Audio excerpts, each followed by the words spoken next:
Okay, with chapter 7 of the book of Hosea, we're going to talk kind of a continuation of what we did in chapter 6, um, talking about the consequences and challenges, and well as eventually the good things that'll happen with Israel. But I hope as you study through the book of Hosea, as you go through these chapters, you're starting to see patterns. You're starting to see concepts and ideas come out, okay?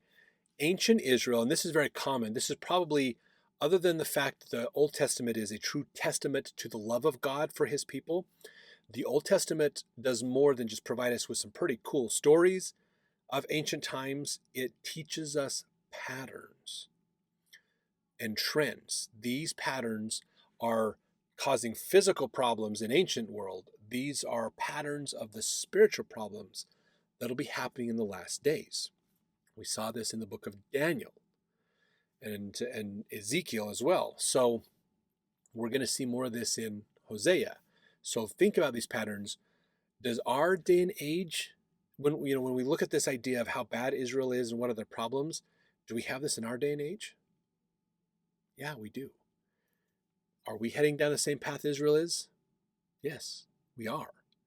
That's a problem. We need to be thinking about that and how can we seek God and seek his righteousness and that mercy, basically, before it's too late. That's the thing we need to be looking at. So let's get here into chapter 7, verse 1. When I would have healed Israel, then the iniquity of Ephraim was discovered, and the wickedness of Samaria. So Samaria is the capital of the northern kingdom, which is also called Ephraim. For they commit falsehood, and the thief cometh in, and the troop of robbers spoileth without. So rampant crime, rampant wickedness, rampant crime. They commit falsehood. They lie. They cheat. They steal. Master Mahan principles everywhere, basically, in this. So it's not a good place to be, basically. But it's interesting. He starts off, when I would have healed Israel, then the iniquity of Ephraim was discovered. So God wanted to heal him. He wanted to help him, but they wouldn't let him. And because of their choice, that was when their iniquity was discovered. They wouldn't repent and come back. So justice had to be exerted because they rejected the hand of mercy. Verse 2, and they consider not in their hearts that I remember all their wickedness. Now their own doings have beset them about. They are before my face. So this is realizing, again, they are the ones that made the choice to ignore the mercies of God. They're the ones that made the choice to do the wickedness and go away from God. That's the problem. And all their doings, God knows exactly what's going on. He can see it all. He knows what's happening with them, basically. Verse 3, they make the king glad with their wickedness, and the princes with their lies. So the government is going along with the wickedness and encouraging it. If you want to make the king glad, then you do wickedly, basically. And if you've made the king glad, you're more likely to get favors from the king. So the laws are encouraging the people to do wickedly, basically. They want it to continue. They want it to keep moving forward. Verse 4, they are all adulterers, as an oven heated by the baker, who ceaseth from raising after he hath kneaded the dough, until it be leavened. Now here's the thing. The oven is too hot and ruins the food. So it needs to cool down to be a place to put stuff. You can't store things in the oven if it's hot because it'll ruin everything. So what you do is you have to cool it down, then you can use it for not just cooking, but for storing things and holding on to things, basically. So back then, you used this oven to cook in, but you also used it to store stuff in when it was cool. So that's what they're doing. And so this is the idea of it's the passions and lusts of the people are overheated. The world is sexualized. Everything is all about sex. We need to calm it down and come back to rationality, basically. Verse 5, in the day of our king, the princes have made him sick with bottles of wine. He stretched out his hand with scorners. So that's, again, using alcohol, changing judgments, causing problems so they're not thinking correctly. Verse 6, for they have made ready their heart like an oven. Whiles they lie in wait, their baker sleepeth all the night. In the morning it burneth as a flaming fire. So if you're a baker, okay, now back then, baking wasn't an electric oven or a gas oven, it was a fireplace. You cooked, but if the baker fell asleep and didn't put the fire out, you get house fires, you get problems. Not to mention you burn all the food and all that heat around them, anything close by will burn, catch fire, and you have a bigger fire and house fire and things. That's the problem. And so just like the baker who falls asleep when not takes care of his oven, everything overheats and gets too hot and burns down, is destroyed. And that's what their heart is like, their emotions. Too overabundant, too lustful. That's the problem that they're facing. So verse 7, they are all hot as an oven and have devoured their judges. All their kings are fallen.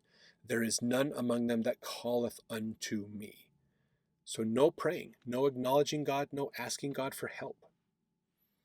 Verse 8, Ephraim, he hath mixed himself among the people. Ephraim is a cake not turned. Now let's look at this analogy for a second here, okay? Kyle and Delich made this comment. If you don't turn it, you get uneven cooking. So to cook it, they would cook on top of a surface. So you'd have your fire and then you'd put your bread on top of it and the heat would come through the top of the oven and that's where you would cook. But the problem was the part of the bread that was in contact with the surface would get cooked the most. The part up on top, which is exposed to the air, is not getting cooked thoroughly. So you'd have to flip your bread to get it to cook evenly, basically. So that's the problem. You get some undercooking. So overcooking and undercooking are extremes. Both bad. Both ruin your bread. You need the Goldilocks zone, right in the middle. Not too hot, not too cold, just right. That's the gospel of Jesus Christ. Okay, it's not wild and crazy. It's not super depressed and lowly. It's right in between them. It's even killed.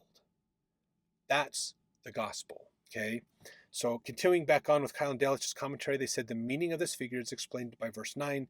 As the fire will burn an ash cake when it is left unturned, so have foreigners consumed the strength of Israel, partly by devastating wars and partly by the heathenish nature which has penetrated into Israel in their train.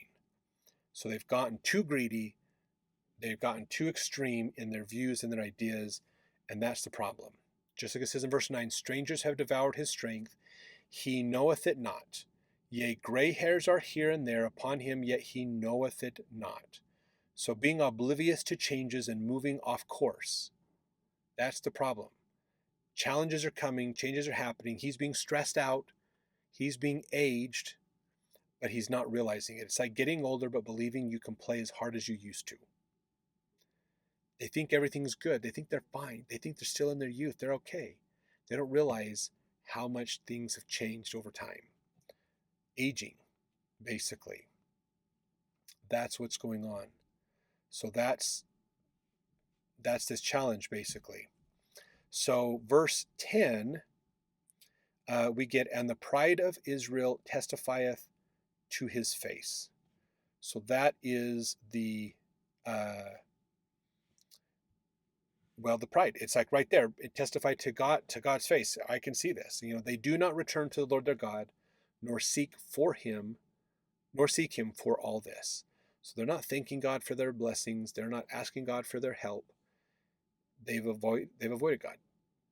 And he can see it. He can tell what's going on. Verse 11, Ephraim also is like a silly dove without heart. They call to Egypt, they go to Assyria. And when they shall go, I will spread my net upon them. I will bring them down as the fowls of the heaven. I will chastise them as their congregation hath heard. Woe unto them, for they have fled from me, destruction unto them, because they have transgressed against me. Though I have redeemed them, yet they have spoken lies against me. They have not cried unto me with their heart when they howled upon their beds. They assembled themselves for corn and wine, and they rebel against me. So let's look at this analogy here that he gives about this dove. This is Sidney Sperry, Voice of Israel's Prophets, made this comment about this section of Hosea. He says, we live at a time when the drums of war cause many people to debate whether or not we ought to make alliances with other countries in self-defense. During Hosea's ministry, there occurred conspiracies and other internal disturbances that seriously weakened Israel. 2 Kings chapter 15, if you want to look for more of that. In desperation, the people alternately sought aid from Assyria and Egypt, paying tribute to both, with the result that they lost their independence and national autonomy, being forced to accept vassalage to Assyria. Hosea warned the nation of its folly in seeking alliances with foreign nations. Political alliances would not remedy the real cause of their trouble, moral disease and rebellion against God. Hosea doubtless believed that God would protect his own if they but trusted him. And Ephraim's become like a silly dove. That's his whole idea. Hosea wanted his people to avoid making covenants with nations whose sole reliance was on force. Let the big nations fight their own wars. Little nations that elected to mix up with them were sure to be worsted. The big nations, furthermore, had religious practices that were utterly opposite to prophetic ideals. Their immoralities, added to those already prevalent in Israel, would in time wreck the nation. So Israel would spread the net of destruction over herself instead of courting God's love and protection. Her courting of the nations would only put her in a trap, and it did. So that's the problem that's happening here. Okay, now let's look at this. Now you might say, what does that have to do with this silly dove? Okay, so the silly dove, a dove that is so used to being around humans, it doesn't think. Okay, that's a silly dove. A dove that just gets around humans and isn't afraid of him anymore. So what happens to that dove? It gets caught, and then it gets killed and eaten. Basically, that's what he's talking about here. The Israelites are getting so comfortable being around other nations and work with other nations instead of working with God that they're going to be in a snare, in a problem, which is what happened. They tried, when Assyria came down, they tried to ask Israel for help, or Egypt help. Egypt didn't help. When Babylon came down, they asked Egypt for help. Egypt didn't help. They all got destroyed. It all didn't go well. So that's the problem, is they're falling into a trap. They don't even realize it. Basically, they're falling into a trap. Now, let's go to verse 14 that we just finished with. It said here, they assembled themselves for corn and wine, and they rebelled against me. Now, what this means in verse 14 is they are trying to eat and feast their way to avoiding their problems. They're binging. They're avoiding asking themselves the hard questions. They avoid dealing with the real problems and challenges they have. They're trying to drown their sorrows. They're trying to hide from the inevitable things they need to face. That's the problem.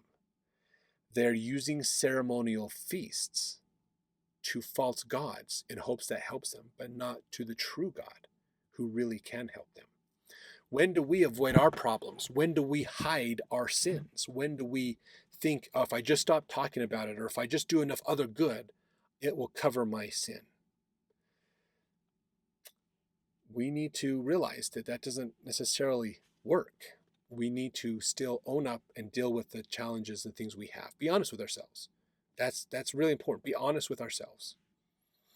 Verse 14, or 15, excuse me, though I have bound and strengthened their arms, yet do they imagine mischief against me. So that means he is strengthening their arms, is building their power, but yet they're misusing it. Verse 16, they return, but not to the Most High. They are like a deceitful bow. Okay, this is a bow that doesn't have its bend. You know, when to shoot an arrow, you have a bow, and the bow has a spring effect to it. You pull the string back, the ends of the bow bend. That's the spring effect that gives the bow the ability to launch the arrow forward. They're like a deceitful bow. It doesn't bend. It's lost its spring, basically.